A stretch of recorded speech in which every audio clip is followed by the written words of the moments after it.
Hello and welcome to the Build With Baer Workshop. My name is Pat Bear and I am here to build a model kit and to hang out with all of you. I'm throwing the Bear Cave, the Lego, the site, the emote in the chat. If you're currently a subscriber, you can throw those emotes back at me. If you're not a subscriber, you can just say hi. Aristofan throwing those emotes in. Thank you, Aristofan. Harold saying, and this is the thing I can do, which is a cheer 25 bits. Thank you so much. Thank you for that. I appreciate it very much, Harold. Also, thank you for the host. That's also very kind of you. Yeah, this is our intro portion. So, how the stream works. We've got um our pre-show is actually like two parts of the pre-show. It's I play music while the stream runs so that it goes live because notifications take a little while to get out to people. So I do that instead of just immediately going live and talking. And then I do a 60-second ad break. Epic Open World is here. Hello, welcome. Run my 60-second ad break, and Lashbrook is here too. Already a stellar crew of folks. Wonderful. Hello, hello, hello. So then I run my 60-second ad break and talk to whoever's a subscriber that they can hear me. And also, it is a chance for me to make sure my levels are good before we get going because sometimes when I turn my computer on, this USB microphone resets its volume to maximum, which I do not want it to be at. So then I have to turn it down. So I have to constantly check it because you never know, which is a fun quirk of this microphone. It's very fun.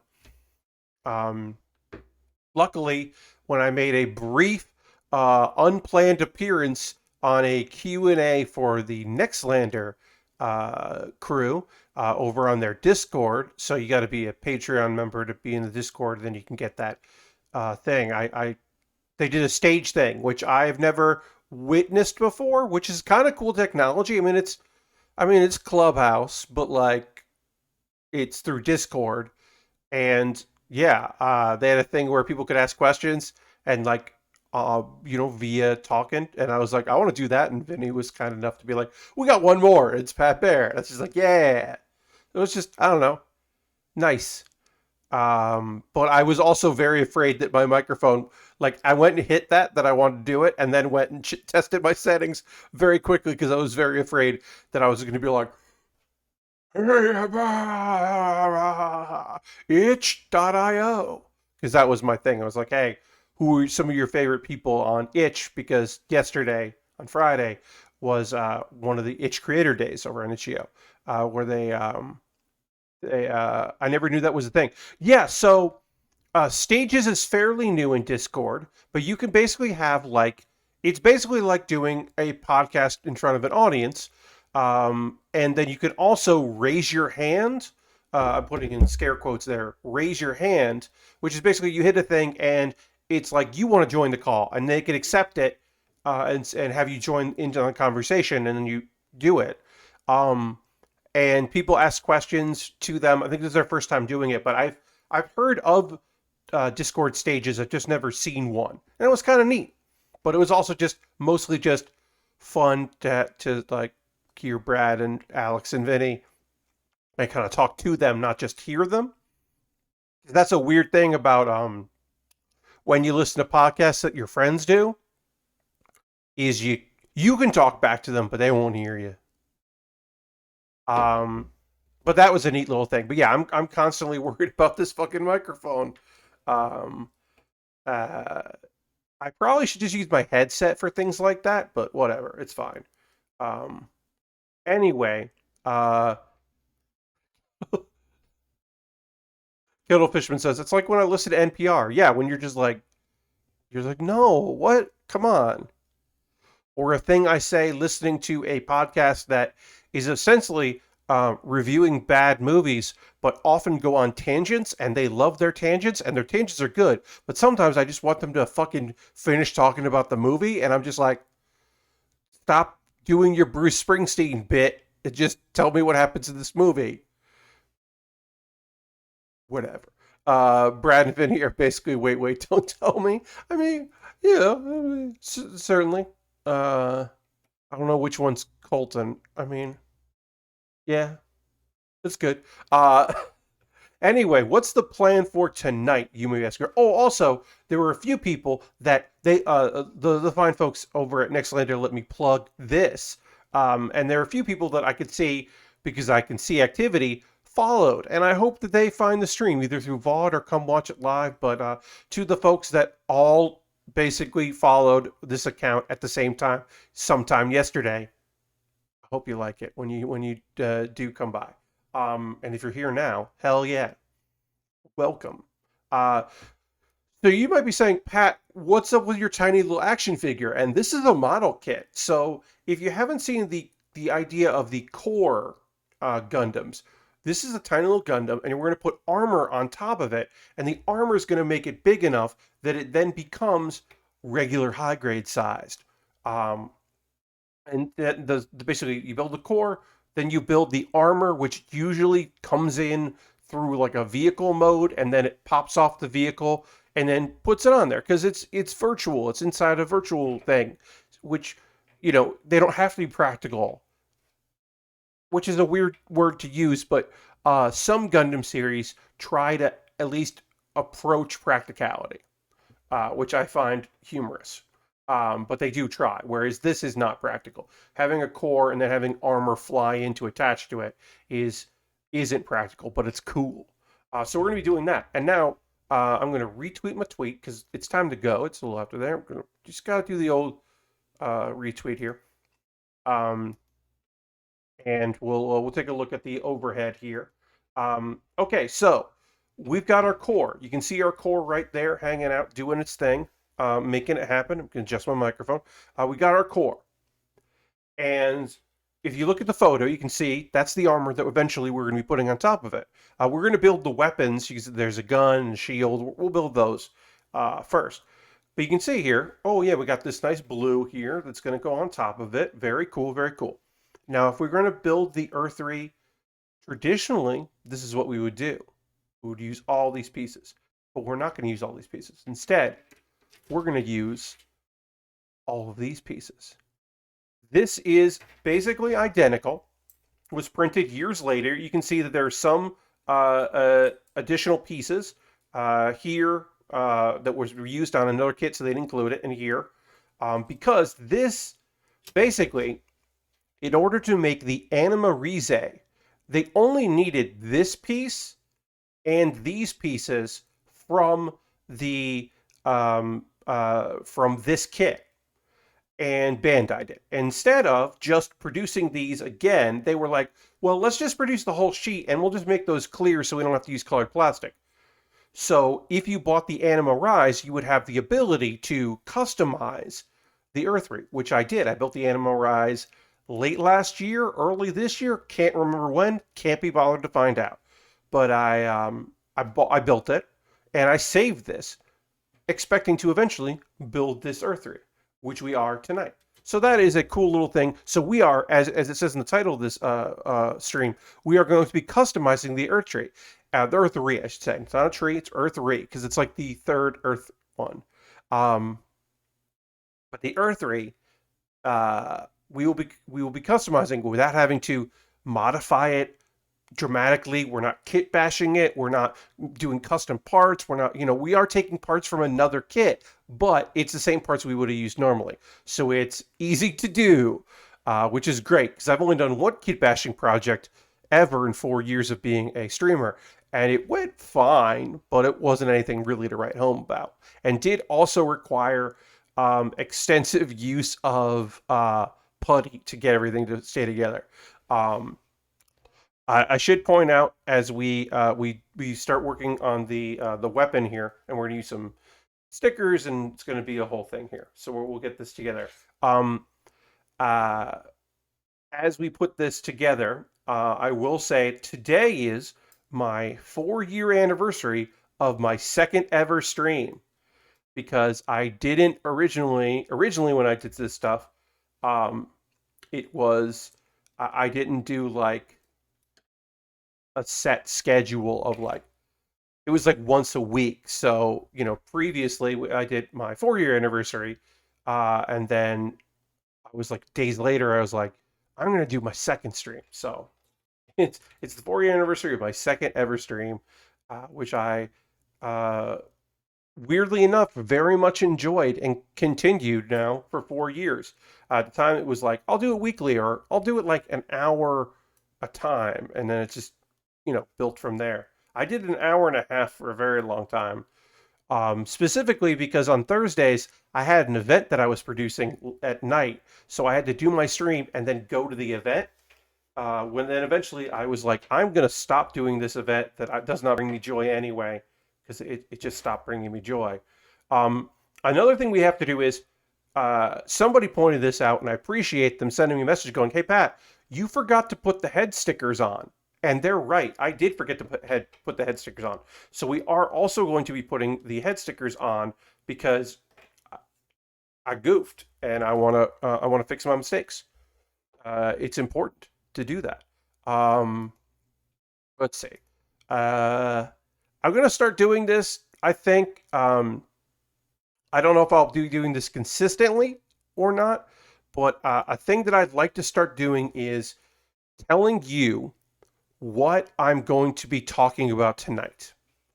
So tonight's stream will include, what comes up in conversation, certainly, but also we're going to talk about a small update to the game that I played on Wednesday, Mech Mechanic Simulator. I'll give you an update on Mech Mechanic Simulator. We're going to talk about my saga, my home repair saga, where I did some mild home repair, and it actually worked out. Spoilers. And we're also going to talk about a website called Gale.com. Gale.com is a website, and I'm going to talk to you about it because it's pretty great. It's nothing spectacular. Now, that'll be like the third thing I talk about. I want you to think in the back of your mind, as I'm talking to you about Mech Mechanic Simulator, as I'm talking to you about um, my my little project there working on a refrigerator. Just thinking in the back of your mind. You could go to that website if you wanted to. You're more than welcome to go there. Why would Gale.com, why would anyone put up a fuss about a website called Gale.com? Just keep it in your back of your mind. If you already know, it's fine, but it's nothing serious. But we'll talk about that website. We can put a gun on here. Let's build a shield, then we'll do those stickers. So get our shield together, because the shield is very easy to put together. Just a couple pieces. Okay, so let's start with tonight. Hey, hi, hello, welcome. Mech Mechanic Simulator. Pretty early into the build or the game. If you didn't watch it on Wednesday, it is a simulator where you are in some sort of future world, and you are tasked with. Did I not? No, I built that. That's another part. Okay, I was like, I'm pretty sure that I built the backpack. This comes with a different part. That's what it is. That's what it is. I got you. I got you. Okay. Sorry, I'm talking to myself sometimes. Talking at you, and sometimes I'm talking to myself. Um, anyway, here's the deal. Mech Mechanic Simulator, future world. You're building mechs. You're not building mechs, you're repairing mechs. And the core function of it is, when you start is, you're in your office, you accept a job, you go down, you receive the mech, you clean the mech, you diagnose the mech, you take a segment that you need to repair off to a smaller area, go to that smaller area, build the thing you need to build, or repair the thing you need to repair, put it back together, including buying a replacement part, and then you C8. Then you repair, put the thing back in, go back to the office, send the part off. The thing about that is almost none of that is fun to do. I don't enjoy any part of Mech Mechanic Simulator outside of washing the mech isn't bad. It's quick, it's not bad. So the rest of it don't really like. Now, of course, other things open up. The possibility space continues. There's other things you can do in it. One of the immediate things that's kind of fun about it is you can buy a tablet. So you don't have to go to that office to take jobs or finish a job. So that cuts down a lot of time, which is great. And then there are a bunch more mini games because there's like parts that you can like clean, and take the rust off, which is like a laser thing. There's stuff you can do paint jobs. Um, there's uh, there's a really shitty mini game, really shitty, like the worst. That is basically like a hacking mini game, and a different kind of hacking mini game, um, for when you're trying to repair very small, like cables. That doesn't make any sense, no logical sense, and isn't good. Um, and again, none of that is fun. That's the number one thing. It's got good style, and I think it looks cool. Um, but I don't like, and I think the mechs look neat. I just don't like playing the game, and I don't think I'll ever touch it again. I think I'm done. I got it on sale. It was $13 on Steam. There's an extended demo if you want to go check it out. But like, honestly, I don't think Mech Mechanic Simulator is fun, and I don't know if it was a waste $13. Like, I'm glad I was able to find out, but like, I wanted to like it. I just didn't. Um, a cool thing that we can do with this backpack is we can put the shield on the backpack, which is fun. Because you could look. This kit could hold the shield. Sure, it could hold it. But wouldn't it be cooler if instead of holding it, it was just hanging out on its back? Well, with this adapter, put that there. We can take this and you can put it on an angle. How's that go? Go look at this. No, oh yeah, tiny little piece in here. Put that there. I think GB played on Friday's stream and said a bit janky to me. Yeah, I don't think it's janky that much. Well, okay, so part of it is a lot of it is like the I didn't understand the jiggling part. Like some of it is like it's not just clicking parts to remove it. You have to kind of like flick them to move them as you're trying to remove parts. And that's honestly very finicky and not particularly fun, and doesn't feel precise. So that might have been that. I also had it on pretty low settings, and I think if you turned it up, it would probably maybe it wouldn't run particularly great. This shield does not want to do what I want it to do, which is go in here nicely. Um, which is a shame because I really like the concept of this. So let's see if we can get it to work. I really like the idea of the shield being on the back. But anyway, yeah, Mech Mechanic Simulator. I don't recommend it. I wanted to like it. I'm bummed that I don't. Oops. Okay. So that's that. Also, you if you do get it, you can turn the Android off. The Android's still alive and running around and doing stuff, but it doesn't quip at you. You can just turn that feature off, which is great because I didn't need to hear that shit from that thing. All right, there we go. Now we got the shield on. This shield is very fragile, but you can just put the shield on there on the back of the kit, and that looks pretty neat. Um, let's put stickers on this head that I forgot to do yesterday, or sorry, Thursday. And I was like, oh no, I forgot about this. Epic World says, a game I can recommend to everyone on the stream because people here love anime is Scarlet Nexus. It is way better than your average anime game, and the combat is real good. Yeah, it's this interesting thing. So I've watched a bunch of streams of Scarlet Nexus. I haven't picked it up myself, but I've watched a bunch of streams of it, right? And here's the thing I discovered.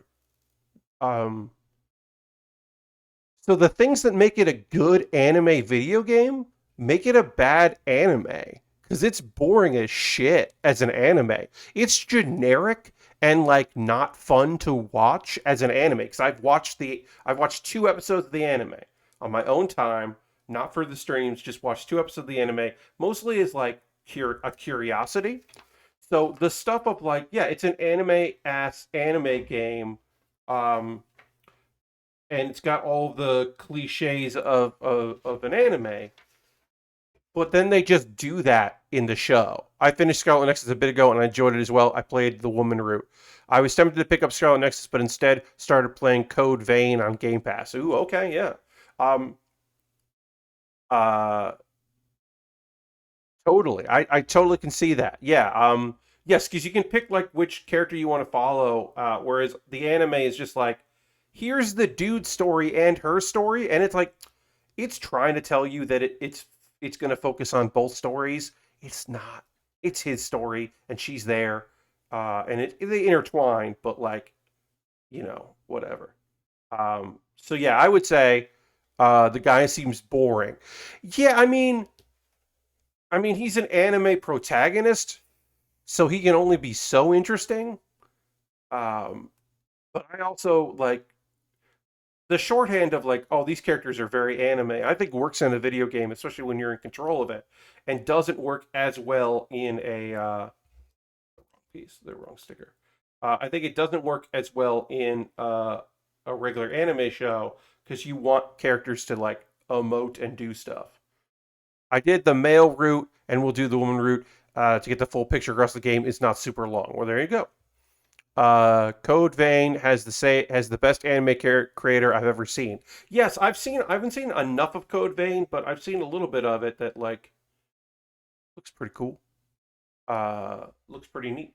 Again, not super familiar with it, but yeah, it seems cool. I'm also just kind of bummed because I wanted Mech Mechanic Simulator to be like my podcast.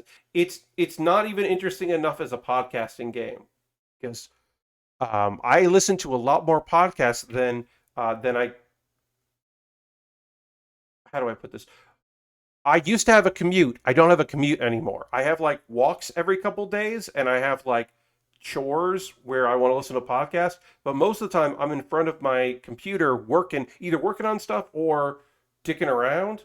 Um, and I don't usually have podcasts on when I do that. I usually have videos on because I have dual monitors, so why not? Um, so a lot of times I catch up on podcasts like when the latest update to Power Wash Simulator came out. That's a podcast game. That was great to catch up on some podcast.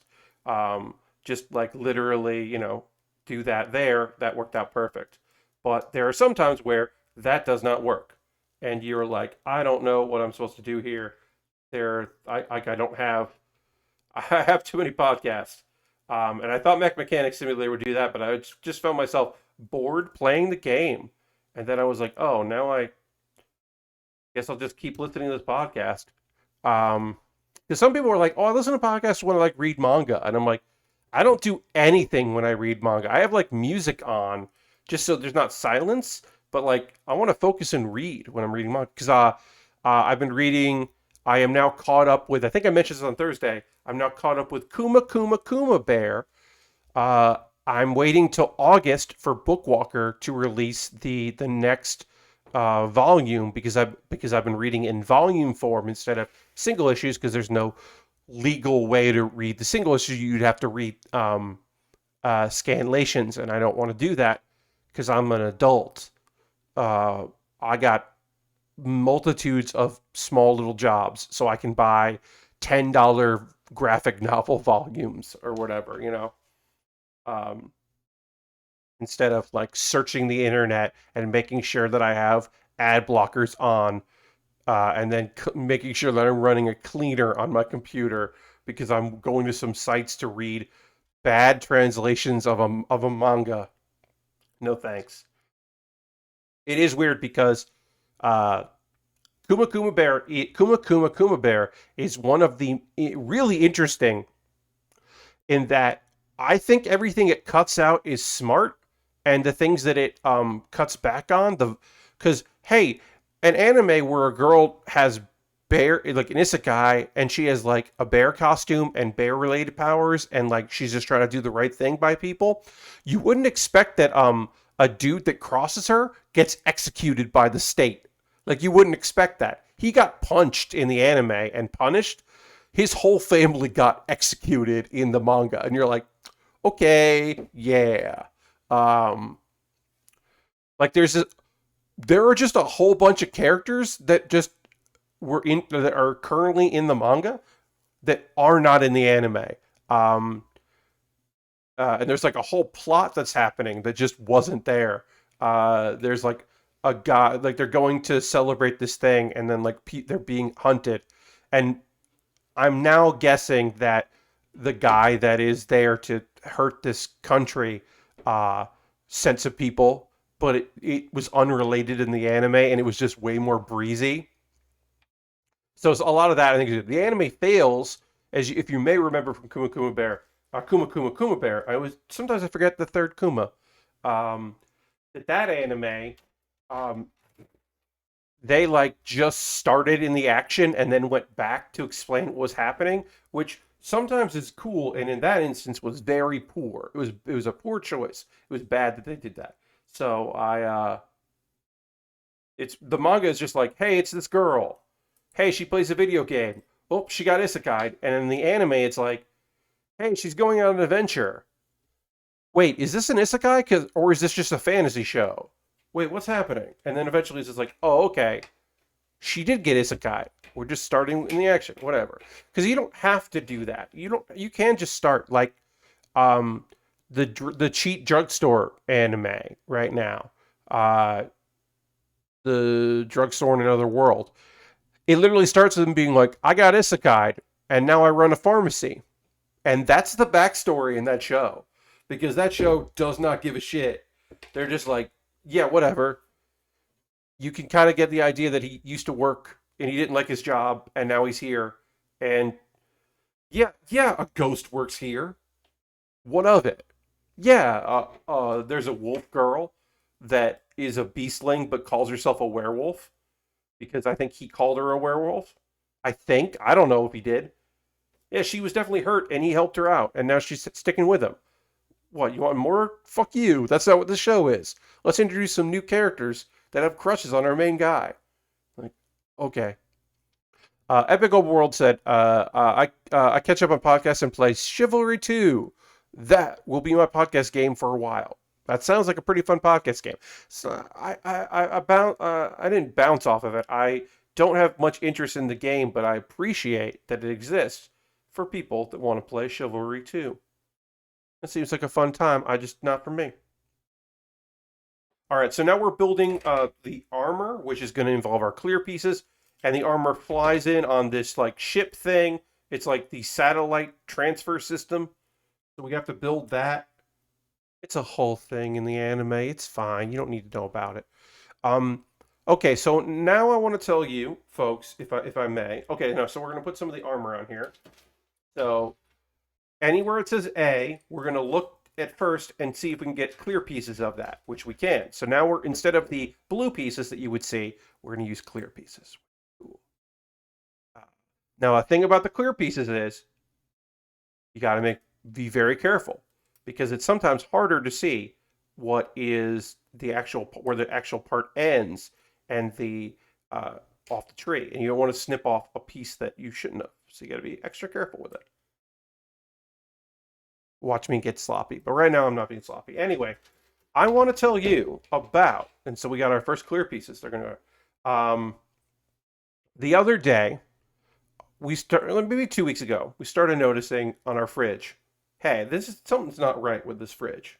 Like something's very not right with, something is up with this refrigerator.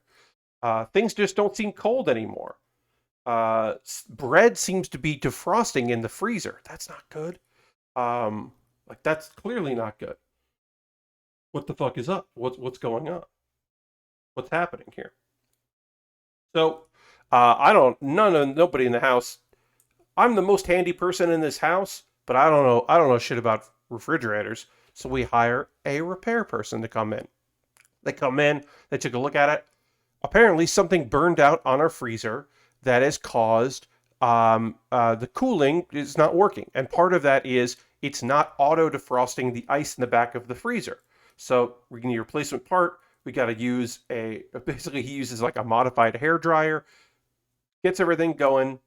Had to take the back panel off from the inside in order to do that. Had to take the ice maker off. Well, everything looks good. Everything's working, except he forgot to put a screw back in. We got a screw. We found a screw and need to go in the back. That's frustrating. That's annoying. But like, whatever. Now, we could have just left it there. But I was like, I can get at that screw. Well, I couldn't get at that screw easily. Could not get at that screw easily. What I needed to do was, okay, so we need A28. Okay, so A28 is right here. That is going to be one of our two blue pieces that's going to go on this kit. Everything else is going to be clear. Anyway, so I get in my head, I can put that screw back in, but I'm going to have to take off the ice maker. There's 3 screws on the ice maker, and then you have to unplug it and pull it off, right? I'm going to take the ice maker off. That's easy enough, right? I can do that. Um, it's only a couple screws and disconnecting a thing. I've built computers. I've worked on some machinery. I can do that. So I take off the ice maker and I put that screw back in. Nailed it. Then I put the ice maker back. Nailed it. Then the next day or later that night, Pat, this seems like a lot of work for a screw. I mean, it was a screw that needed to go in there. It needed to be in there. It wasn't going to be too hard to do. I just had to get around the ice maker. So I put the ice maker back in, and I'm like, great. I did this. I nailed it, right? I did not nail it. I fucked up. I fucked up, folks, because I didn't know why, but the ice maker wasn't making ice. Instead, water was collecting in the tray, the collection tray, underneath the ice maker, the automatic ice maker. So water, instead of flowing into the machine and then, the heating coil hitting the thing, or the cooling coil, cooling the water, freezing it, and then the plastic pieces and metal pushing those ice cubes into the bin below. Instead of that, water was just spraying into or falling into the tray or the below the container, and then freezing. And that shouldn't be. So today, I took the ice maker off. I looked at it. I had watched a couple of YouTube tutorials, which I certainly should have done in the past, previously, and didn't. Hubris. So then I put the ice maker back in, and when I put it back in, I made sure that the hose comes out, the piece of tubing that comes out from the back of the freezer, was aligned with the hole in the ice maker, allowing water to flow into the ice maker.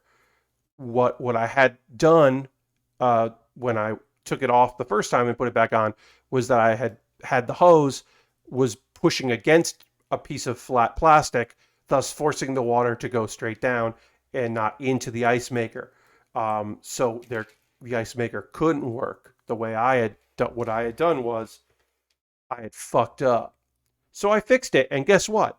My water had melted because it's by the computer. Not super close, but close enough. My water had ice in it that got made today. So I guess the number one thing I would say is just look it up on YouTube first and watch like 2 videos. Don't just watch the first video you find, but watch the one that has a lot of views. Scroll down to see what the top comment is, because sometimes people are like, hey, this didn't work for me. And then someone will reply with, oh, well, you got to do it like this.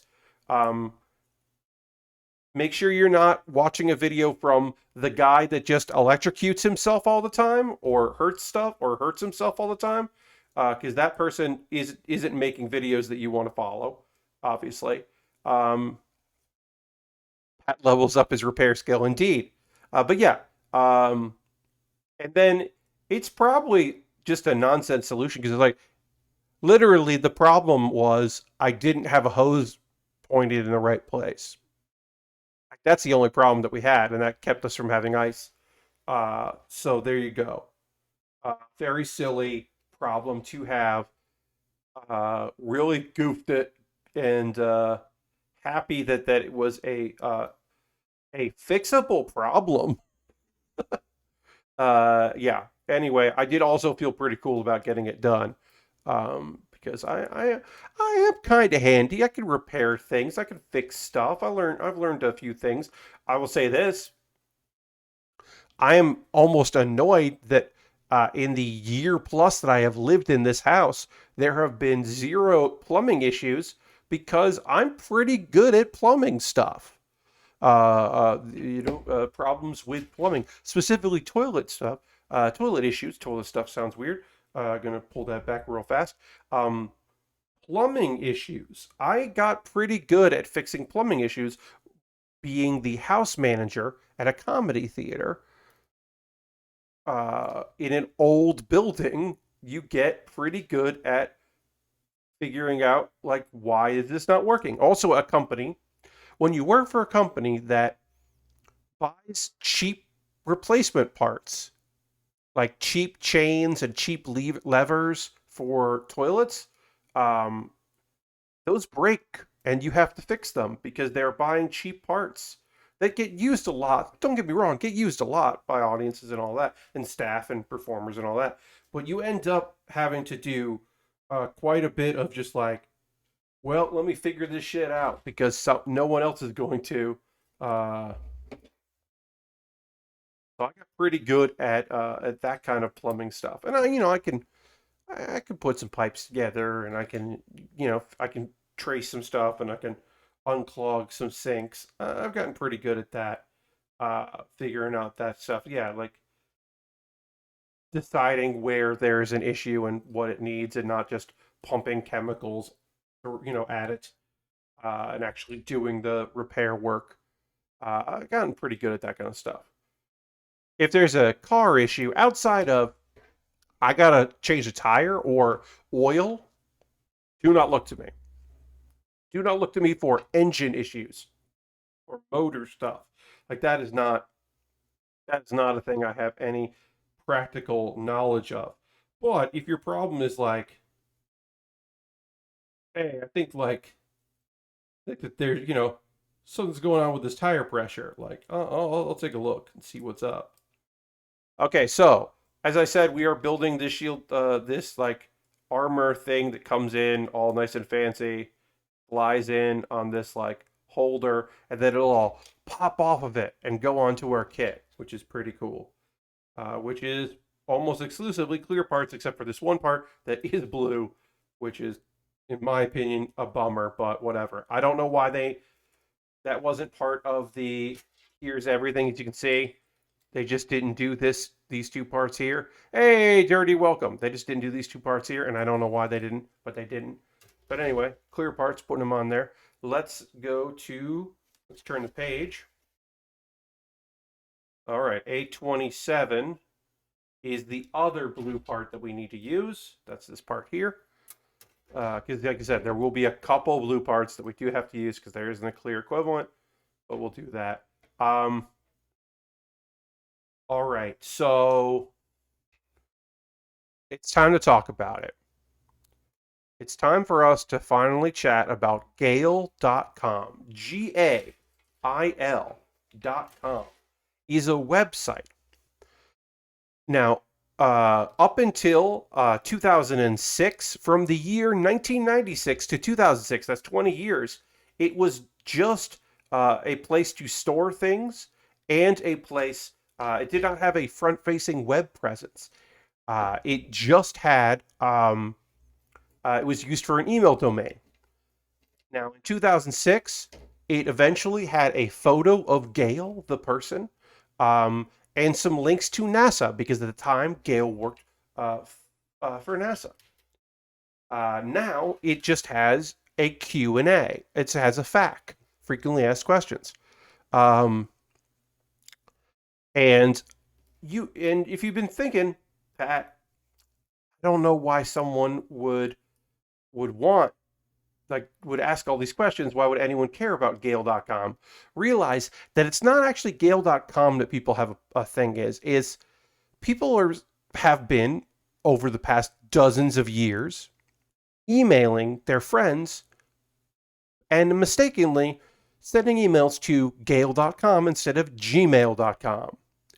Now, most of the time, if you're going to a website that is one letter off from a popular website, it's riddled with ads, and it's, or it's trying to be malicious. Gale.com is not trying to be malicious. Gale.com existed as a website before Gmail, before Google had a mail program that they called Gmail. Gail's just Gail's husband bought her Gail.com back in 1996 as a present. And people get there by mistake. A lot of people. Um, and most of the time they contact FAQ at Gale.com saying, hey, someone sent me an email, sent you an email by mistake or to your domain. And basically Gale's just like, they didn't, it's okay. There's only a couple at Gale.coms and Protomail, rejects the other ones, so don't worry about it, which is nice of Gale. Um, but apparently, at some point, somebody was like, you know what? You're being malicious, Gale, if that's your real name. We own the trademark for Gale.com. We own the trademark for Gale Industries. We're coming after you. And there was a WIPO case. Don't worry, I did not see your nudes. Yes, basically, I did not see the photos that someone sent. Don't worry. Unless they sent it to FAQ at Gale or Gale at Gale or something, whatever, a couple, but not like so-and-so at Gale.com, your random shit. Anyway, so there's a Brazilian company named Gale, and they've existed in one form or another since the 1800s. And they were like, basically, they were trying to backdoor get that website. And they didn't like offer money because like sometimes apparently people have offered money. And she's like, yeah, no thanks. That's not what this is here for. But they were like, no, give it. We're taking you. We're getting somebody to take a look at this because you're infringing and blah blah blah. And basically,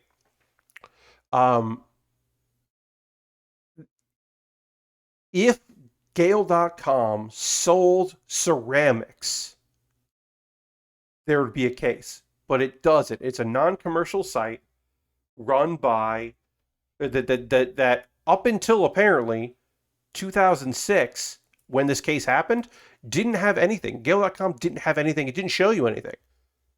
But they were like, and now I think it has a thing with some links, so they can't just say that it's because they had to basically prove that they're not squatting. So they put up a page because they were like, look, we can prove we have email, like this is used, it's just not used as a website, it's used as the domain. But instead, I think later they were like, okay, well, we'll actually have to put up something because otherwise people are going to be like, what's this? What is this thing? So they now have like a page, which is the information I'm reading now. And yeah, so they won their case, and they were like, no. And my favorite, the answer is, if you consult with someone well versed in trademark law, they will tell you that you can't have an exclusive trademark on a common word or name.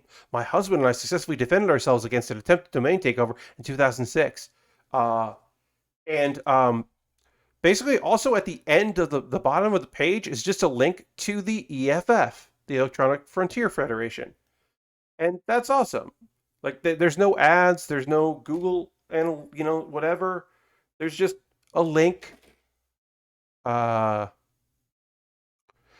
Occasionally we get Reddited, which I like the term Reddited. Is the politest way to say that motherfuckers show up here every once in a while. Someone says, mentions it, and then they get a lot of viewers. A lot of people go there. Most visitors simply mistype gmail.com and end up visiting Gale.com by mistake, which is great. Are you interested in monetizing Gale.com? No, but thanks for asking. So polite, so nice. Let's see. For those that need more advertising in their life, please take a look at our swanky Electronic Frontier Foundation ad below. If you believe in free internet, please consider clicking on the link and donate to the EFF, which is great because they're like, yeah, we do have an ad. It's this. If you have any questions not answered above, feel free to send it to FAQ at Gale.com. as you might be able to gather, I love this website. It's got an old timey charm to it. Um, I'll monetize if you give me $1 million. Yeah, no, it's like no, no, don't worry about it. Uh, you got to imagine that Gail and Gail's husband, um, you know a little bit about the internet, been doing some internet stuff. I think it's neat. I think it's very cool. Um, and they are right. Like Gail isn't the most common name, but it is a common name. So you can't just be like, yeah, that's ours. Um, and yeah, I just think that's neat, and I think it's very funny that someone's just like sending an email. First of all, just sending an email and typing out at gmail.com and the whole thing just makes me laugh. Because that's also probably people who don't have Gmail, I guess. But also just like, oh, I typed in the wrong address. I'm going to the wrong website. Hey, what's this? That just makes me laugh. But also, like the cyclical nature of the internet, it I totally buy the idea that every couple months someone else, quote unquote, discovers Gale.com and posts about it, and then people go there. Because like this has been happening probably since Gmail existed, right? Like you would have to say, especially when Gmail started, people were just like, yeah, gmail.com. And their autocorrect changed it to Gale or something. Like probably been happening for a very long time, but it's 2021 and I just learned about it like a week ago. So, and also, I don't want to toot my own horn here. I mean, I'll toot my own horn for many things, but I'm generally pretty good about knowing like weird internet shit. So it is interesting to me to be like, wait, I didn't know about that. Cool. I don't know. Yeah, I'm usually pretty up on that stuff. So, all right. So we're building this ship thing here, and I got to put the tail on, and I believe we're using our final sticker.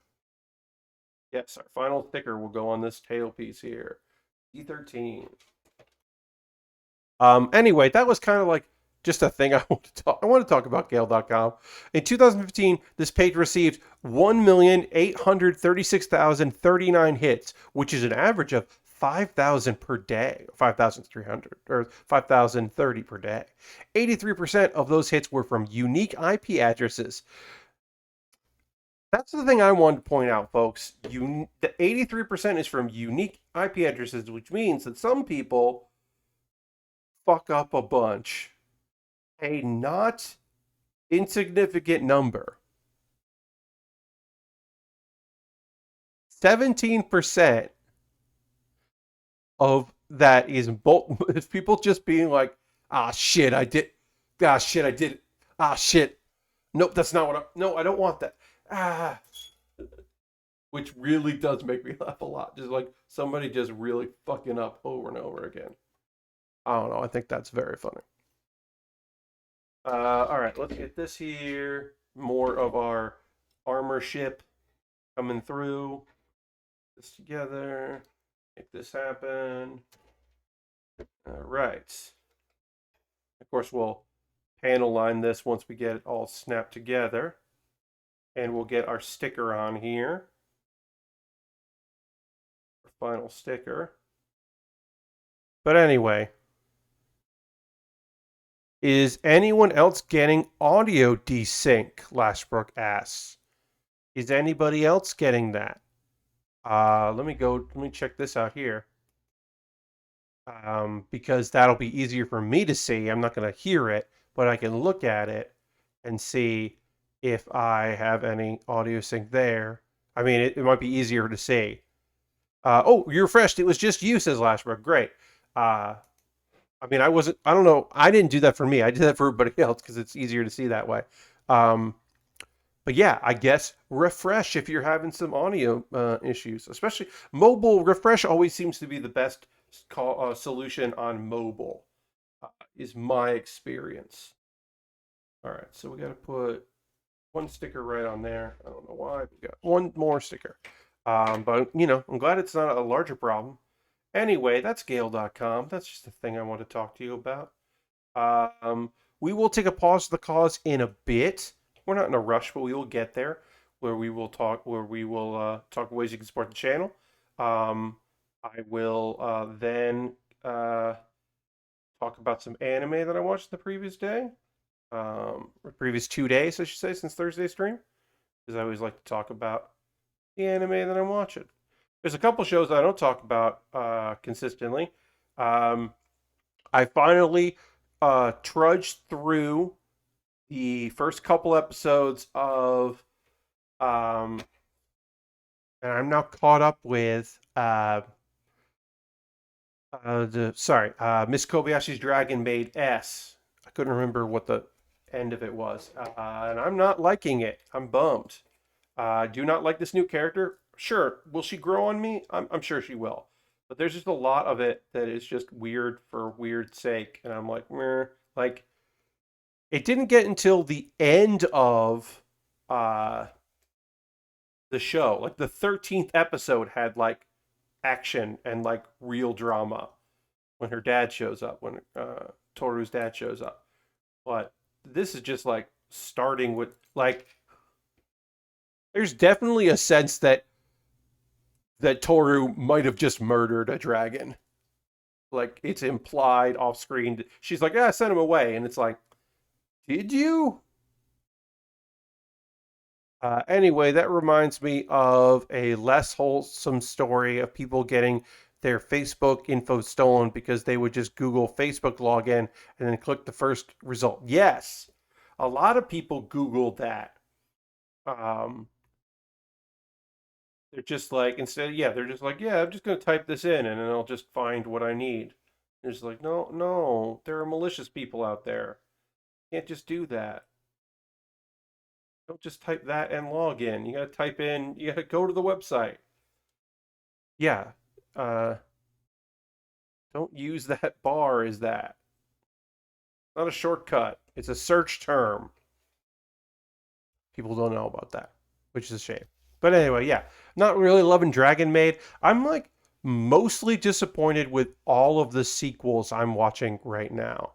Um, I tweeted this that time I got reincarnated as slime. The second half of the second season feels like a show that is very scared it's about to catch up with its manga, which it is because it's a monthly. It's just going so slow and stuff that they would have skipped over in the first season because maybe in hindsight they skipped over too much in the first season. But they're just like flying through. Like now it's just like snail's pace. We spent a good chunk of this past week's episode finding out what a minor character from a insignificant place thinks. It is just like, okay, yikes. So yeah, not psyched about that. Um, what other sequels am I watching? Oh, well, my next life is a Villainess. We'll talk about this tonight. I'm not disliking it.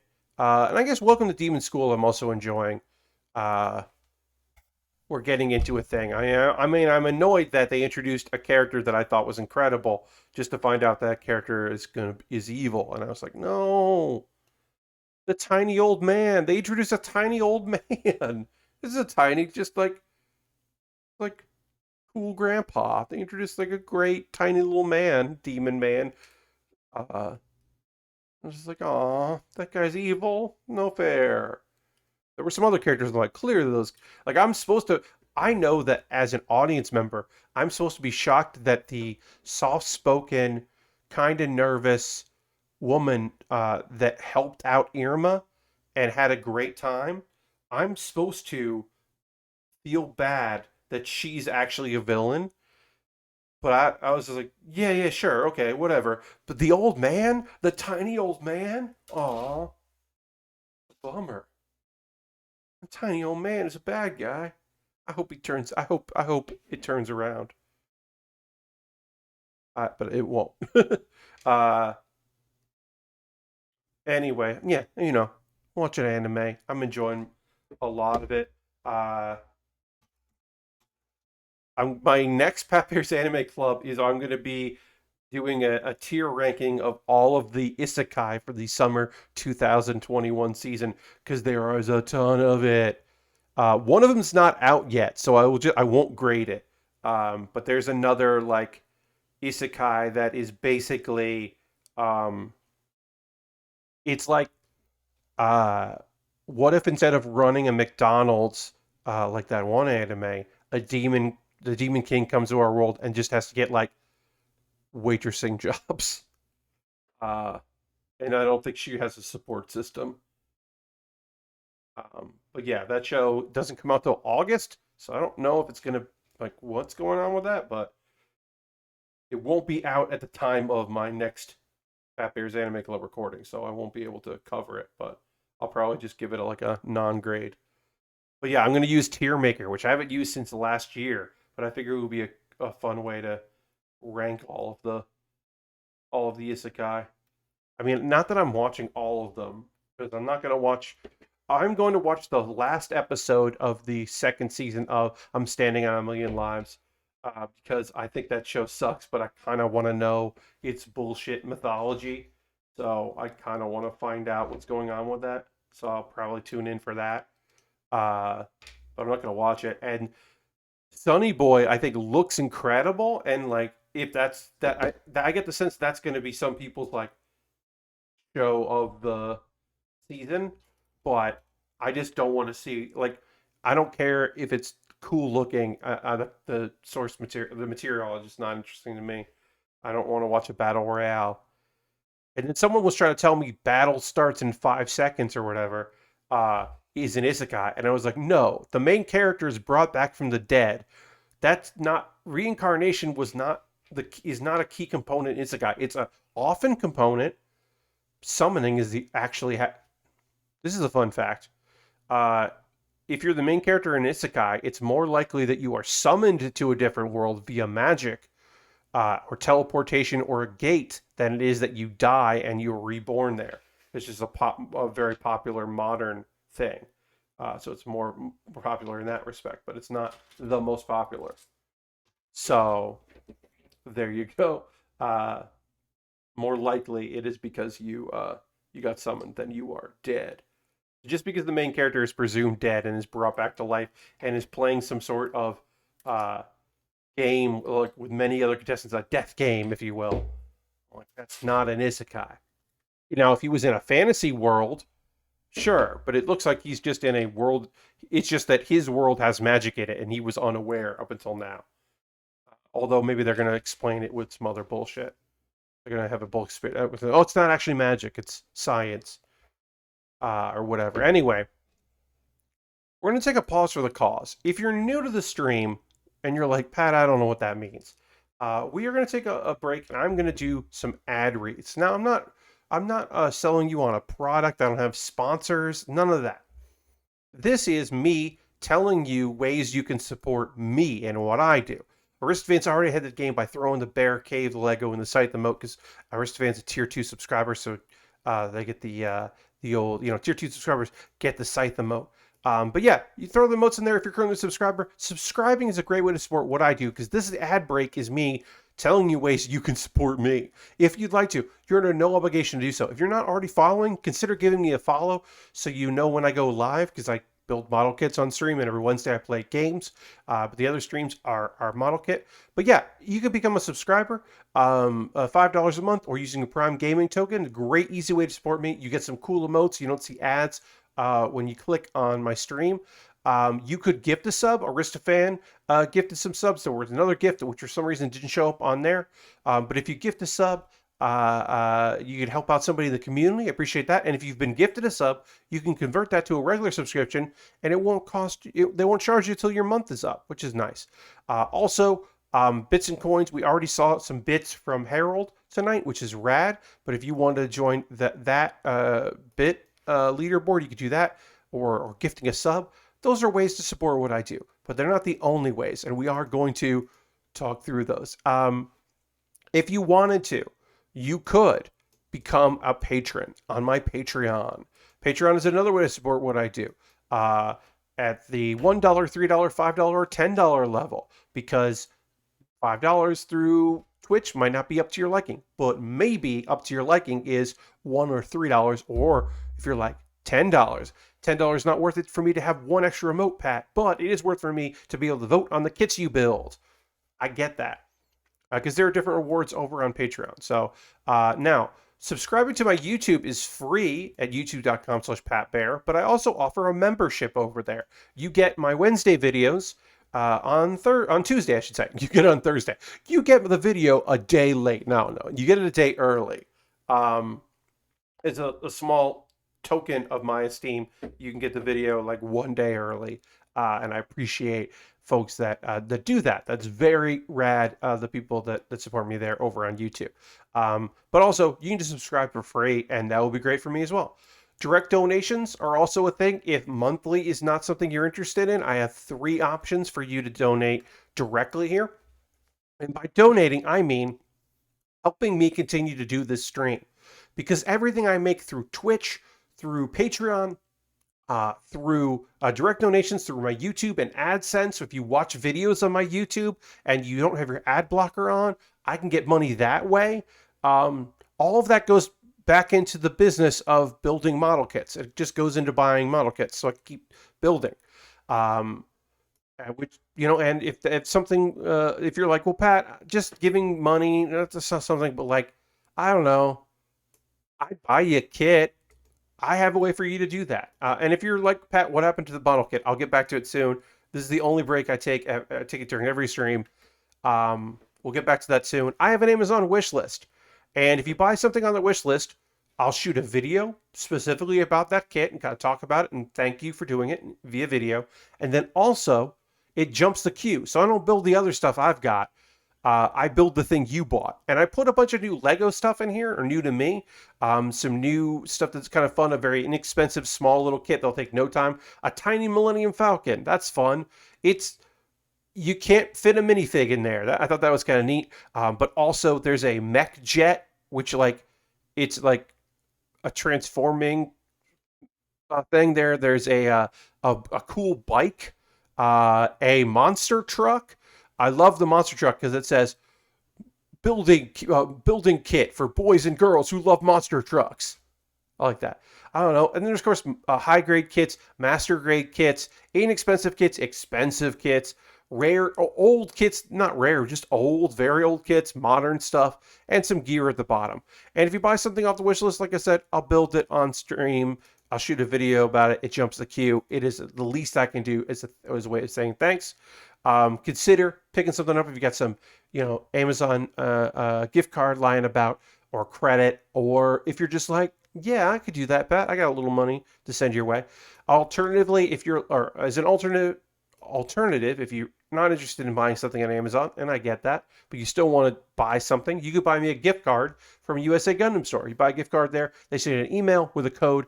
You then send me that code via DM or whisper here on Twitch, DM on Twitter. And I'll buy something and I'll shoot a video just like the Amazon thing, but I want to have an alternative.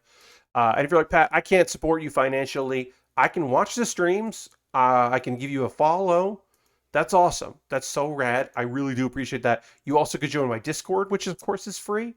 It's a nice little community. You can post photos of stuff you're working on. If you're a builder, if you put together some IKEA shelves, you want to show off your cool IKEA shelves, let me know. If you do woodworking and you want to show me you got a bird feeder that you think is pretty neat, you want to put that in the build photos, that fucking rules. I would love that. You put together a Lego set and you're just like, no one I know cares about Lego. I will tell you, you will get 3 to 5 comments, one of which is from me if you post a Lego photo.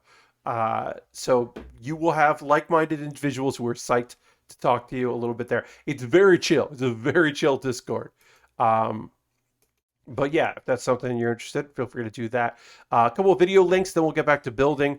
Pat Bear's Anime Club is every other Monday. I put a new episode out. This episode that I'm plugging is my live PAX East Online panel with Heather Derry and Ian Horner, and we talked about anime that we really like, and it's like an hour-long panel, and you should probably get a cool recommendation from that. I talk about a Gundam show, we talk about some isekais, we talk about some weird-ass shit.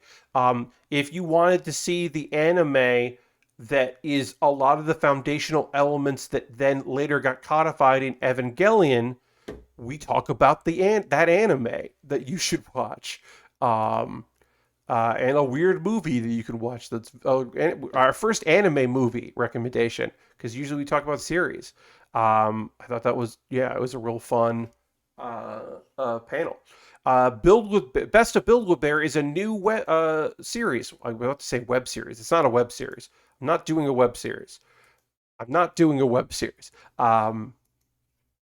Best of Build With Baer is a weekly show. Every Wednesday, I put a new episode out, and it's just a clip from a previous stream, video game stream, my building streams. I've got a couple clips from my cooking streams that have subtitles embedded, because that's a thing that's neat to be able to do. It just never works well with my stream, the regular ones, but I wanted to put that in there so you can check those out. I only have one so far. There'll be more coming. Don't worry, because I just started. It's a new project. Anyway, I'm going to talk about some anime. I'm going to drink some water before I get into the anime, and then I'm going to continue to build this, because we got to get going on it. We got to get building here. So let's see. Oops. Drinking some water. Picking up a thing. Letting you see the piles of clothes behind me, because that's where I put piles of clothes sometimes. All right, we gotta talk about anime here, and then we'll get into that in a second.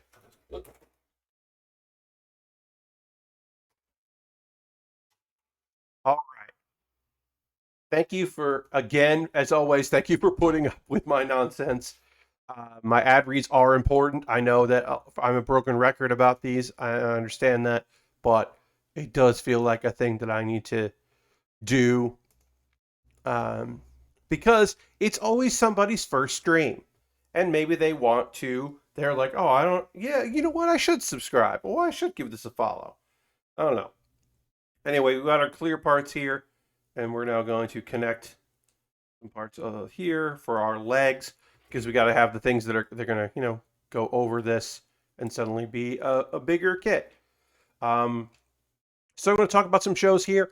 Tsushima. Tsushima is a show that is airing in Japan, but they did not reach a licensing agreement in the United States. Instead, you could just watch them, because they're like a minute and a half episodes. You can just watch them on their YouTube. They just have an international YouTube, and you have to click closed captioning, and you'll get English subtitles on there, which is neat. I'm glad they do that, and they don't have to go. It's weird because they have web episodes, which are kind of a cheaper style, but also there are other episodes I'm just watching on the same channel, so it does feel weird to delineate the two, but they do that. B1 and then B2. All right, so B1 over here. Anyway, this episode, Tsushima has his first visit to the vet, and he does not enjoy it. So from now on, the vet has to make a house call, because the vet can come to him, but he doesn't want to go to the vet. And also, he didn't enjoy the vet so much that he was like, I'm leaving. I'm running away. I'm done. But he missed the food. Did he miss the old lady? I don't know. But he did miss the food. And overall, just a cute show. Just an enjoyable, cute show. I would say check out one episode. You can look it up on YouTube if you just put Tsushima or Ore Tsushima, because Ore means I. All right, let's see. Put this in here and put this in here. Yeah. Yeah. Getting the legs together. Okay. What else do I want to say?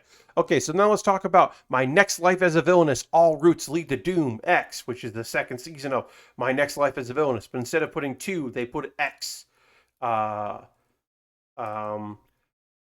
Basically, this episode is easy to describe. Katarina, our main character, who was isekai into a dating game, an otome game, she's been like doing her best to she like fixed it. She didn't get killed by any of the other characters in the show, and it's quite the opposite. They all love her. because she is unpredictable and clearly optimistic and very charming and like off-putting. Um, but like not off-putting, off-centering. Like she just like she's got her own pace and her own rhythm, and it is difficult to understand. And you can't help but root for her. Anyway, so there's a plot. She got kidnapped because uh, the idea was okay. Well, she gets kidnapped, and then her fiance, who is the third in line to be the next king, one of the brothers, one of the prince brothers, would like basically be like, hey, if you want to see her safe, you've got to rescind your, don't try to pursue the throne. Give up the throne.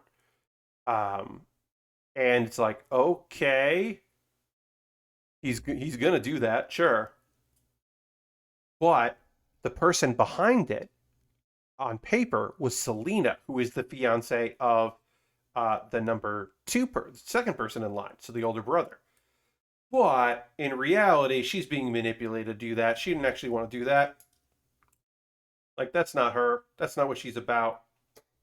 She's being manipulated by this guy, Rufus, who clearly is not actually a butler. He's working for someone who has a vested interest in the oldest brother becoming king, Jeffrey, who doesn't necessarily seem like he wants it. And so that's why some people are like, behind his younger brother doing it. So this was all a plot. But it doesn't matter. One, it doesn't matter because Rufus definitely falls in love with Katarina. We get his backstory. It's whatever.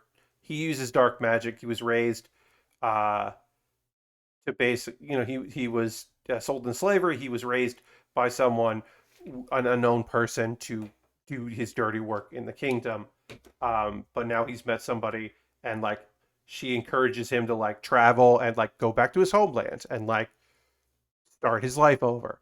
Um, but anyway, there's a note from the maid, like passes along a note that's like, "Hey, shit's over. The investigation's closed. Your boss is going down." And he's like, "Okay, well, if I'm gonna get caught, I definitely should instead of running away, the solution is I'm gonna get caught and I'll face my punishment." But I am definitely going to try to make out and put the moves on Katarina while I still have the chance. He does not have a chance. He gets interrupted. Um, uh, and everything was going to work out anyway because the maid was also in disguise. She wasn't the real maid. She is what I can't remember her name is. Um, oh, she's Larna from the Department of Magic. She works in the Department of Magic, and she was undercover because they were tracking this guy who was behind the scenes, the guy in charge. So of all of this, so she knew the whole time. But also, we know, and Katarina should know, but doesn't pick up on it. But we know, as an audience member, that that's also another fiance. That's Susanna, who is Jeffrey's fiance. Because she's just like, I told you I would hug you the next time that I saw you. And we know that that is the thing she said in episode like 2 of the show, of the season. So it's just like, okay, we're getting a lot of plot here. Anyway, Jordo freaks out that the guy Rufus almost kissed his fiance, and so he just kisses her at the end, and everyone's like shocked. Um, and then I guess Selena, uh, who doesn't know if Ian, the other brother, has feelings for her. She's always just assumed that he's just he's kept his distance. He's grown cold, and she's just like, oh well, he's just putting up with me. He doesn't actually want to be with me. But Katarina's just like, you have to talk to him. You have to like ask him. You got to communicate, which is good advice. Turns out he's been keeping his distance because he's like, well, you're just so cute and we're not married yet, so it would be improper. And I just like keeping my distance because I just like think you're real cute and I want to like, be close to you. Which is adorable. And she's like, whoa, okay. And they reaffirm their love for each other. And that's nice because of the four brothers, it is very clear that they're the only ones in a real relationship. So they're four brothers, and like they're the only ones where both parties are definitely in love with the other, or know that, because Katarina still thinks that Giorno is doing this out of obligation. She has no clue. Maybe she's starting to. Anyway, that show's been fine. I thought this storyline was going to go on longer. It is what it is. I think we're going to get more about the Magic Academy or the Magic Police, basically. I think we're going to get more of that coming in here, which is fine, but not the thing I care a lot about in the show. But, whatever. Now we'll find out what the new big bad is, or if the new big bad is just more shenanigans. D12 was it? Oh, D12 was supposed to be on this thing. I missed a piece. All right, so now I'm going to talk to you about Remake Our Life, which is one of my favorite shows this season. The short story description is we've got Kyuya. Kyuya is a dude who gave up on his dreams. Kind of like he could have gone to visual art school, and he didn't. He gave up visual arts in his dream. He wanted to make games or be creative and make something, but he was like, "I'm going to do the practical thing. I'm going to go to business school." Well, he ends up getting a job in games anyway, but it's not a good company, and he gets laid off, and then he ends up getting the opportunity to work with somebody else on contract at a company, and that looks like it actually might work out, but then that doesn't work out either, and he's just kind of like just lost and feeling like he really fucked up, and he should have had the courage to pursue the stuff he wanted to pursue, and he didn't do it. And then he travels back in time 10 years, and he's got all his memories. So he's an 18-year-old with the memories of his life up to being 28, and he has the chance, if he will take it, he can remake his life. And so he goes to art school, and now he's in art school. And this is episode 4, and we're already in the second semester of his freshman year, and we're working on a big project, and it's the beach, because I should say this show isn't. It isn't that the show is horny, because sometimes shows are horny. It's that the characters are college students. So like, yeah, everyone's in bathing suits, and a couple people are like feeling awkward about it. Uh, yeah, this show is like has characters who are definitely horny, and like, yeah, we're in episode 4 and we're doing the beach scene, the fan service like episode, but it's not the best. But also, they're college kids, so like, I have a lot more leeway with college kids being like this than I do when it is like high school kids, which that's also because I'm 41, so I am who I am. Anyway, they're shooting something. There's some arguments between the writer and the other producer on the show, Kawasagawa. She was his boss in the future, and now they're classmates, which is weird because that's a thing you can just do in this anime. Anyway, they're going back and forth. Kyoya tries to figure things out. Genkiro is the buff dude. He's the very buff dude who is in the ninja group, the ninja appreciation group. That's his club, which I just think is a fun choice. He's helping out too. He's part of the team. Um, they get the work done. They also meet an upperclassman named Tomika, and it's weird because she looks very young, and I get the sense that she is not like a genius or whatever. Like, she's not like a middle schooler who is going to college. She's just a character who everyone just assumes is a little girl, and she is not, and that's weird. It's just a weird thing that happened in this show. There's just a young character in it, or a young looking character. Anyway, she's like an upperclassman that like figures out the scam. Kyoya is kind of doing a scam, and she figures it out, and she's like, "You're gonna owe me a favor in the future. Bye." And so we don't know what that's going to be, but we know that's kind of coming up, and it's like, okay, well, that'll probably be important later. Um, anyway, the project goes well. We don't see the project they do, but there's kind of like some murmuring because like the whole thing is good, except Nanako's performance isn't that great as an actress compared to another project, which only had a good actor and didn't do well in the other things. So when the team wins, they're kind of everyone's kind of surprised, and it's very clear that the thing that they had that this team didn't have was all the production, and the problem they had was Nanako wasn't trying as hard enough, hard as other people. Uh, anyway, the after the we won congratulations end of a project party is at the karaoke place, uh, and Nanako sings, and people were like, "Oh, you have like this amazing presence in your voice. Like, yeah, you're a little tone deaf, but like you have this voice.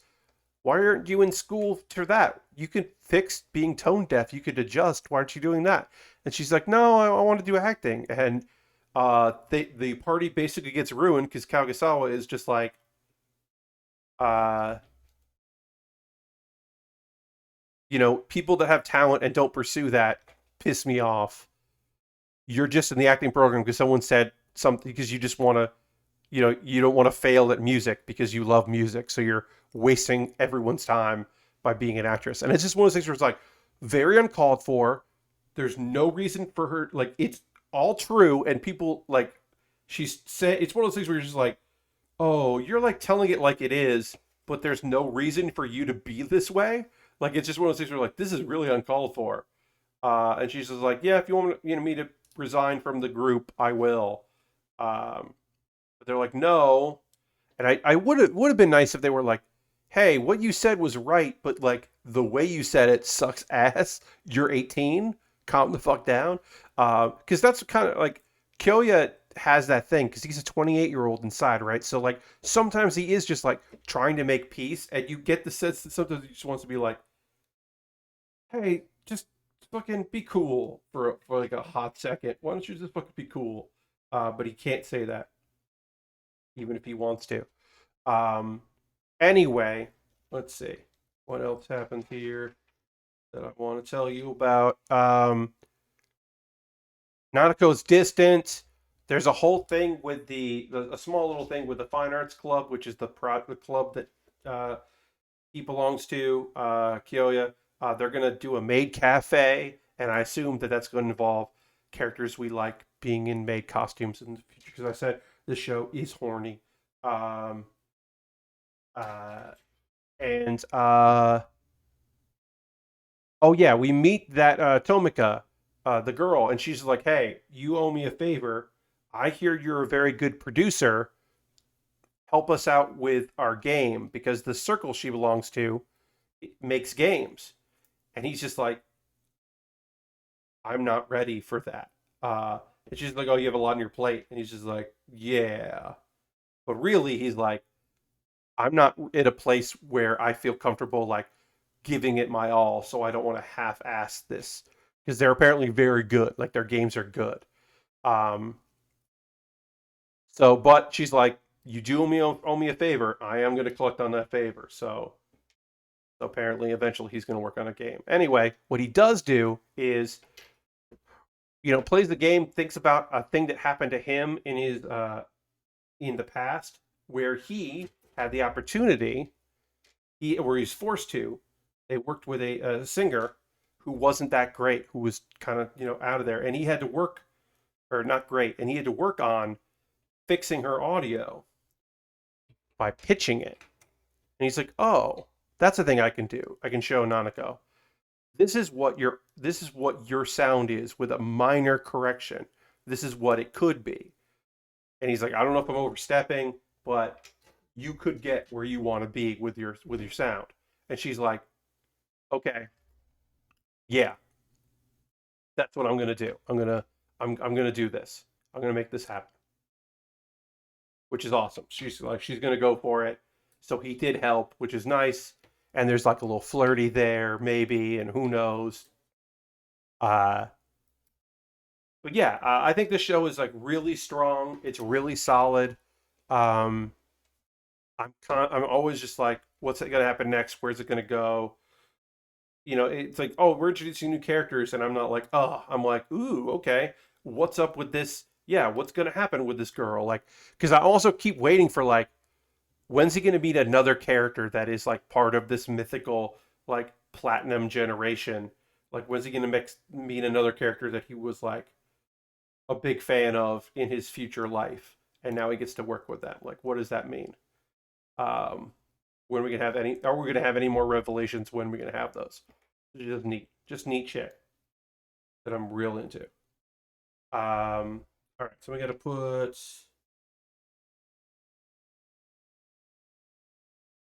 these go. Where do these go? Fit them together.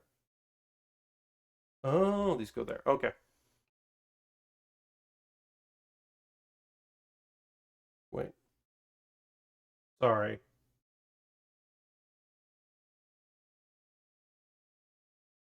Oh, they go like that. Okay. I've built one of these before, but I couldn't remember how it went together, which is weird. I know.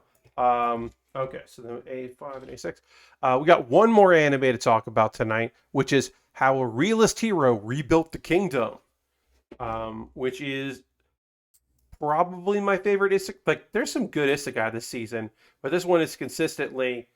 I've just really been enthralled with it.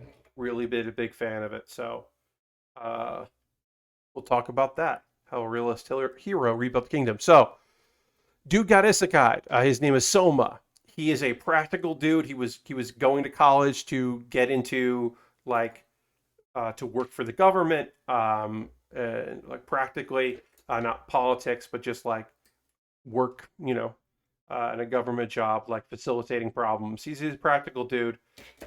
He gets isekai, and through circumstances, he becomes the new king of the country. They've got some issues. They've got a famine, food shortage because they've had some refugees. There's the demon lord in the north, so all the kingdoms are banding together to deal with that. And his kingdom isn't big enough to really help with the war effort, but they are supposed to support. So they gotta fix their economy, fix their income, uh, and fix their housing problem. So he got together a bunch of people to help him facilitate that. Uh, and now he is pushing those plans forward.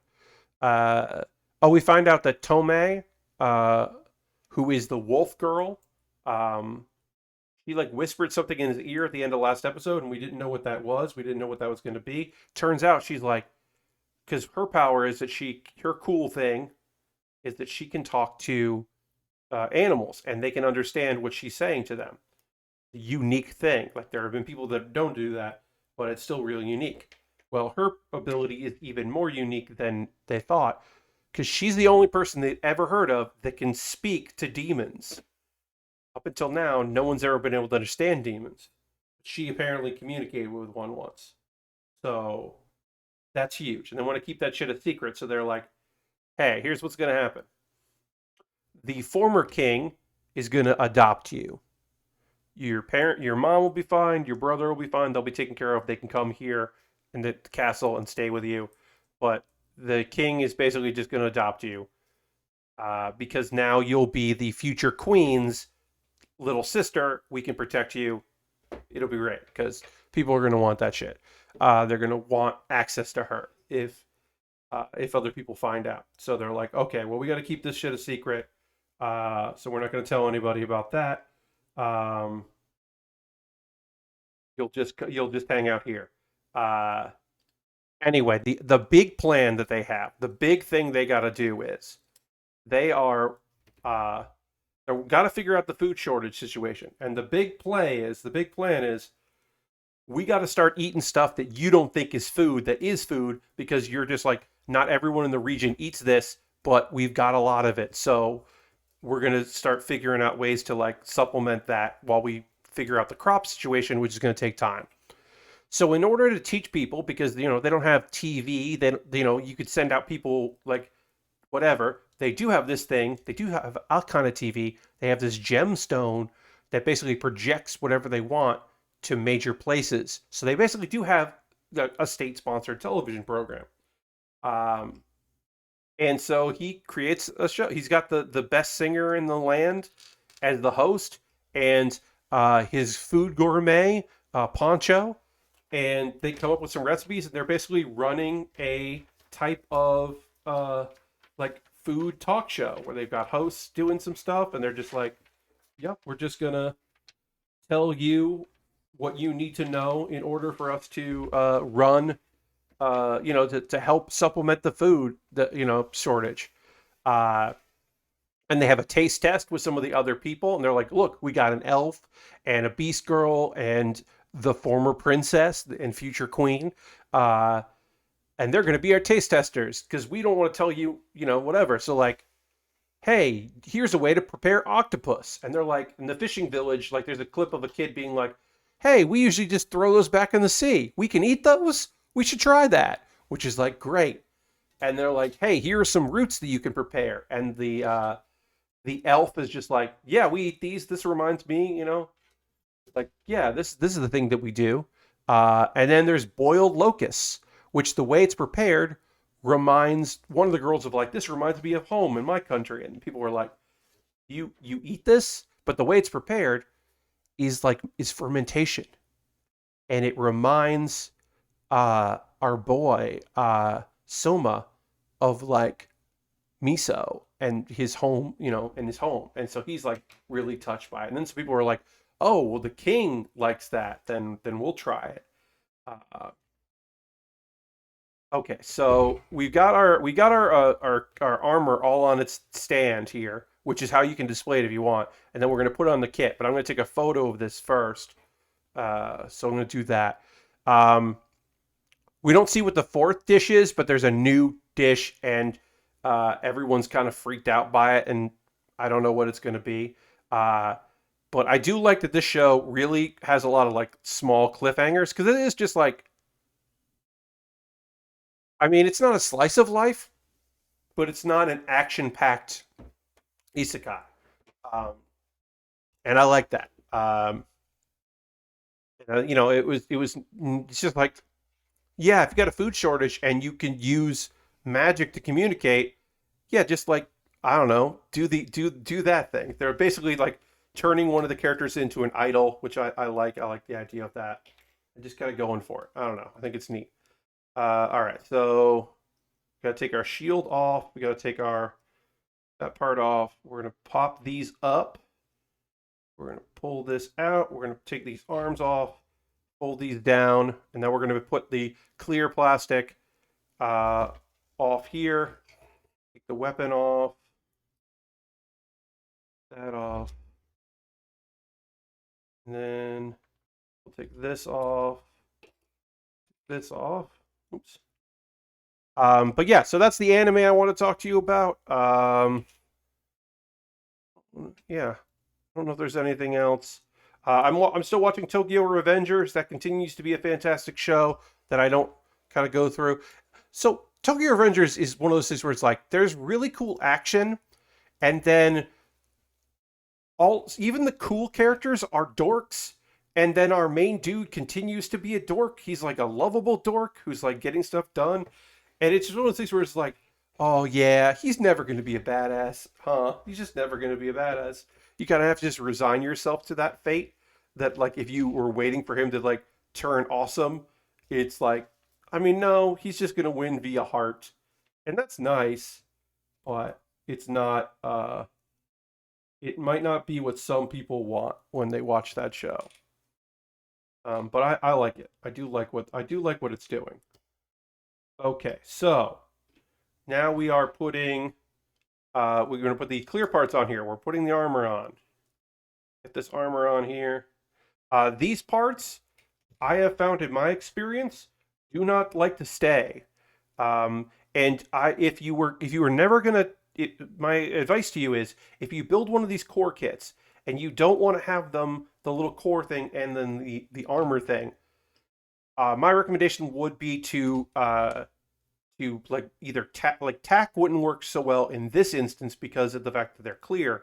But I would say maybe glue them, maybe use liquid cement and glue them together because if anything, these are going to fall off. I'm going to be sure to be very careful with them so they don't fall off because I don't want them to. But yeah, now this thing that was part of the armor satellite goes on the back and is part of the backpack. And now we're going to take the next stage here, which is removing a bunch of these components. It's not that yet. But yeah, now we're just taking everything off. So anyway, that is the anime that I've been watching the past couple days. Let me know if you've been watching anything. Oh, and it looks like I gotta put this up here. We're at 47 subscribers. Looks like our last gifted subs last month ended. And we are at 47 subscribers, so we're putting the number back up, which is fine. Again, if we don't hit 50 tonight, that's okay because it's the end of the stream, just about. But the goal is to eventually get back to 50 subscribers because it's always nice to be at 50. That is kind of the goal that I look for. And again, if we don't reach that, it's okay. But you know, I wanna reach that number, so putting it out there. But yeah, we're gonna continue to do this. What are you watching there? Anybody watching anything on the internet? Anything? You watching some TV? I'm not watching the Olympics. I did catch a little bit of some water stuff here, some like 400, I believe. I caught a little of it because my parents were watching it, and in that instance, they piped in crowd noise, and that was fucking weird. It was real weird that they piped in crowd noise, folks. I felt very strange about that. It felt like I was watching. I joked about it on Twitter that in the future, I feel like they need to include like give me that wrestling shit where they're like the Goldberg chants towards the end of WCW, where it was very clear that they were just piping in that and it wasn't actually happening. I'm like, give me that. I want to hear that way more than weird piped in noise as if people were there watching these events. It was weird. Hey, Warthurton to subscribe with Prime. Thank you very much, Warthurton. I appreciate that. Welcome, welcome. Once my number updates to 48, I'll update it here on there. But I appreciate that very much. Thank you for that. That's very kind of you. But yeah, is anybody out there? Were you watching like some of the volleyball stuff? Were you watching anything out there that goes into the world of Lastbrook's throws in those most. Yeah, let's throw the Bear Cave Lego Seth and welcome Warthurton to the crew. Welcome to the Bear Cave. You now got some cool emotes, and I appreciate that so much. Oh, and also, Lord Crashington wants me to ring the bell. Hey, Lord Crashington. I'm going to ring the bell right now. The bell has been rung. All right, so now we're putting the arms on with the new armor. Let's see the connecting there. I do think this clear looks pretty snazzy. We're doing this.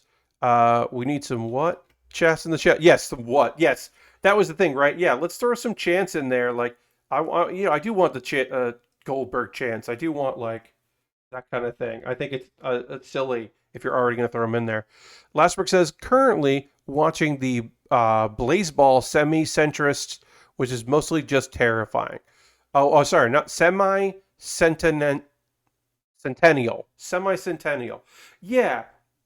Hey, here's the thing, folks. I don't know. Like, I know. What's this? I understand how Blazeball operates and how, like, what you do in it. I get it. I am not trying to tell you that I don't get Blazeball, but I don't get Blazeball. And I don't think I'm ever going to. And I think that's fine and better.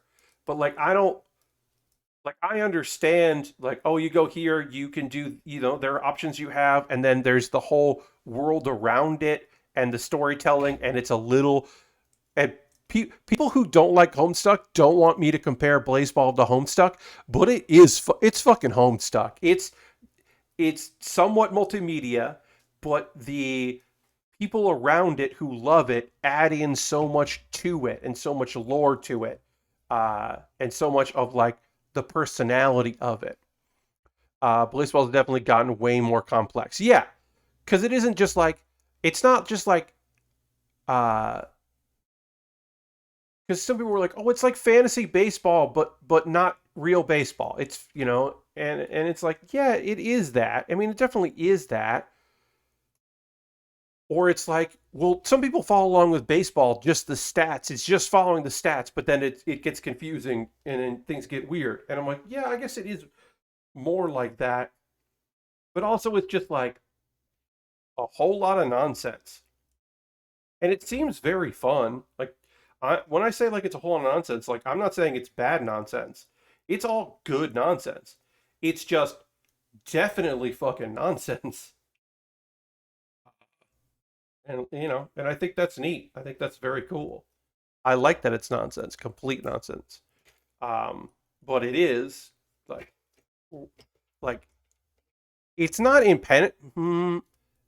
I do think it is impenetrable, but I don't think that's a problem because I don't need to know what it does or what it is. I just know that people really like it, and it's got a great fan art community, and it's got bands, and people have like decide that their teams, they root for their teams like they would root for their own home teams, and uh, there's like also like there's just like this very expressive queer love of it. Like the queer community seemingly embraced it, perhaps because it is a fake sport.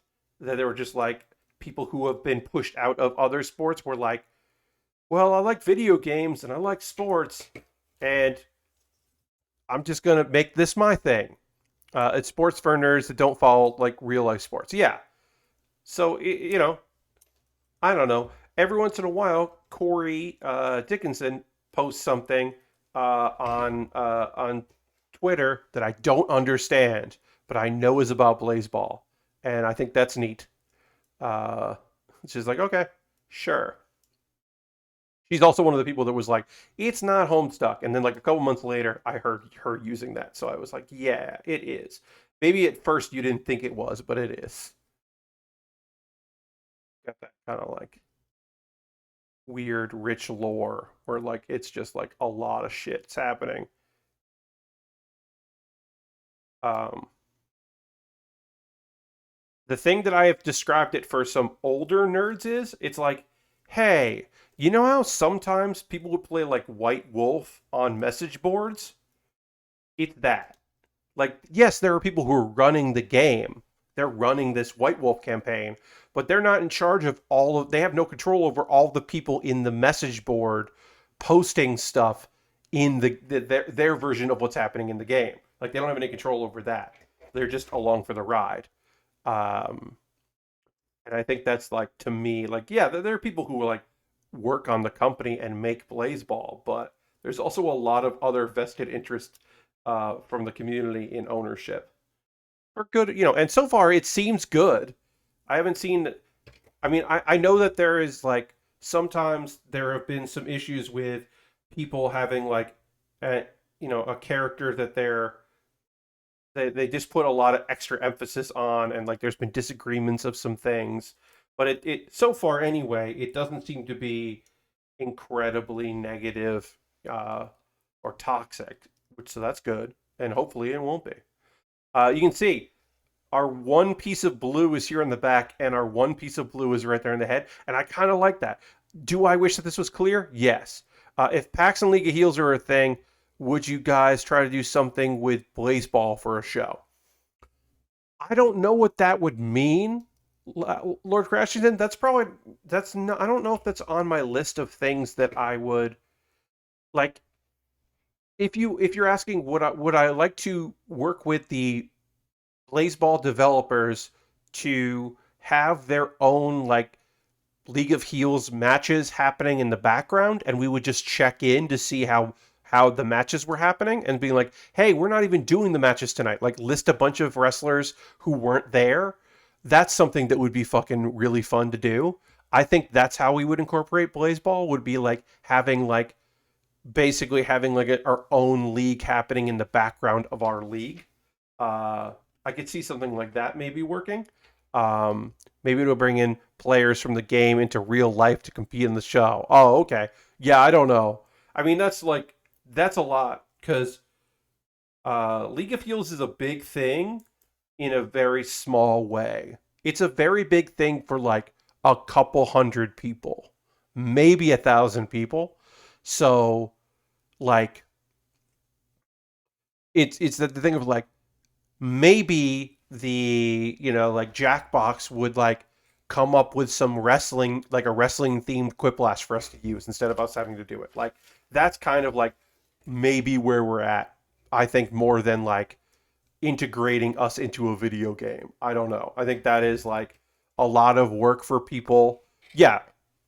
Uh it feels like a fun idea, but like a whole lot of work, or like a whole lot to ask for somebody to do. Okay, now we can get our big shield. We got our shield, and now we can add on to it for our bigger shield. Now we got a real big shield. And oh yeah, if we wanted to, we can take this gun and put it on the shield and get an even bigger gun shield, but we don't need to worry about that. Uh,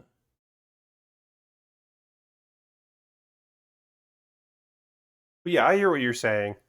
Also, Blazeball players are frequently very hard to cosplay. Yes, because they are weird amalgamations of nonsense that don't yeah. So, I mean, I think what it would be is I would say like, hey, can you like write a script for some nonsense to happen, and we'll give you a bunch of names of people in our league who aren't here, as if they were wrestling somewhere else, and we were just checking in with like a season of them wrestling.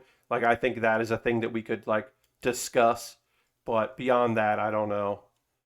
But also, hey, I'm just let you know, I don't know if we'll ever do League of Heels again because um,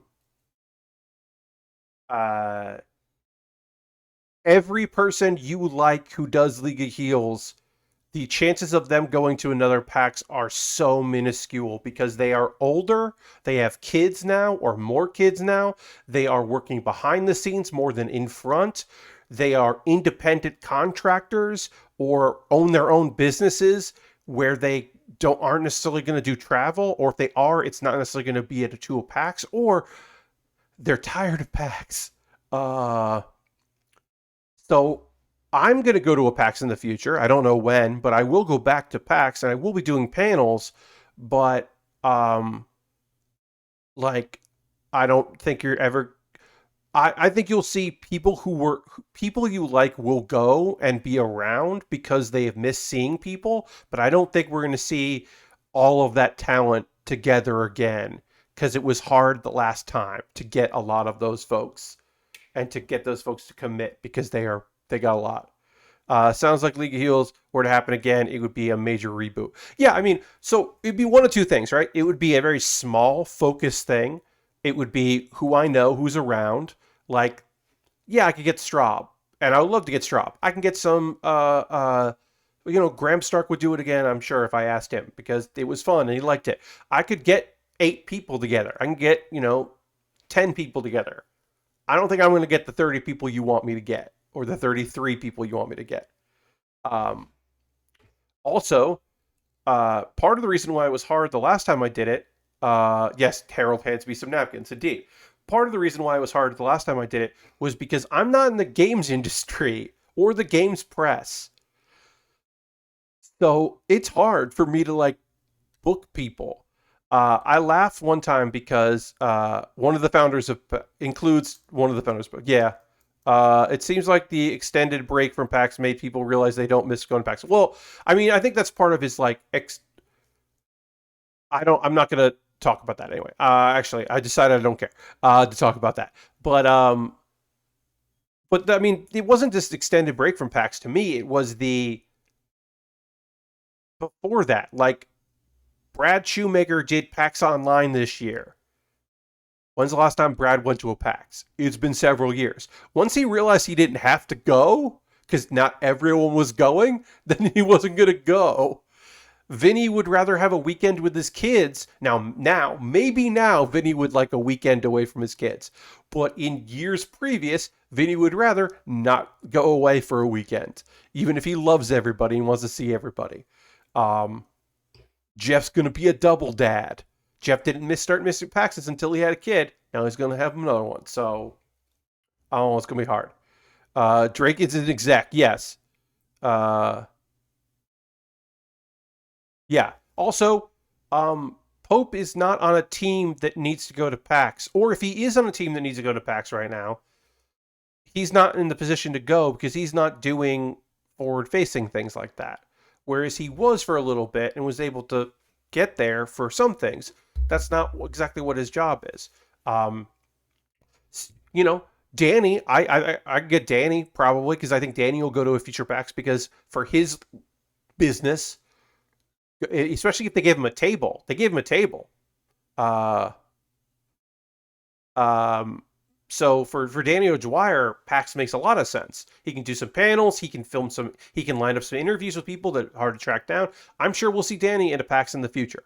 But it's going to be hard to get those people. Some of the people that we love back. I mean, it's also going to be hard to get some of the people that we're just like, for me personally, the people I look forward to seeing at those kind of conventions, like, who are like, hey, turns out I don't like this. I don't like crowds like this. So I don't know. It'll be interesting. It's going to be weird. I'm going to miss my first West in years. It's very strange to think about. I'm going to take a photo because we're done. We are going to raid, folks. That's how we're going to end this stream tonight, is with a raid. So we did it. We put clear parts on here. Again, this is the parts that should be with this kit. You can see it right there. It should have all these blue parts. It doesn't. Instead, it has... I'm going to take a photo of that because I think that's neat. Instead, it's got clear parts, which is just like a fun customization because they came with the Anima Rize. And now we get to... and I got to put it on there. I think this looks real sharp. I like working with clear parts. I think it just looks really neat with the white. It's coming apart, but that's fine. I'll deal with that later. But yeah, pretty psyched about that. So we are going to go raid. That's how we end every stream, is with a raid. Oops. And I'm going to put that back up there. So if you'd like to come on this raid, please do. I'm about to go find out who we're going to go give a raid to. My next stream will be on Monday. I'll be working on a brand new kit. I don't know what that is yet. My $10 patrons will vote on what I build. We're gonna... Xandra's playing Magic the Gathering? What? D&D edition? Yeah, we're gonna go raid Xandra because Xandra is playing Magic the Gathering, so we want to go support Xander with that. That rules. I think that's awesome. I was very, very surprised to see that, of all things, from Xandra, and that rules. So we're gonna go give her a raid. So let's get that going. So feel free to come along on this raid. I hope you do. I hope you enjoyed tonight. If you're new, give a follow if you haven't already.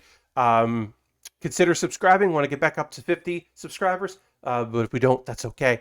I will see you on the next stream, which will be on Monday, 9 p.m. Eastern. We're going to have a brand new kit. I got a Lego set. I got a high grade. I got a master grade in my backlog. Not a lot in my backlog. I'm not sure what I'm going to be building on Monday, but it'll be something from that. I hope you have a great rest of your Saturday, great weekend. Stay cool out there. And I will see you in the next stream. Goodbye, everybody. Goodbye, goodbye, goodbye, goodbye, goodbye, goodbye, goodbye.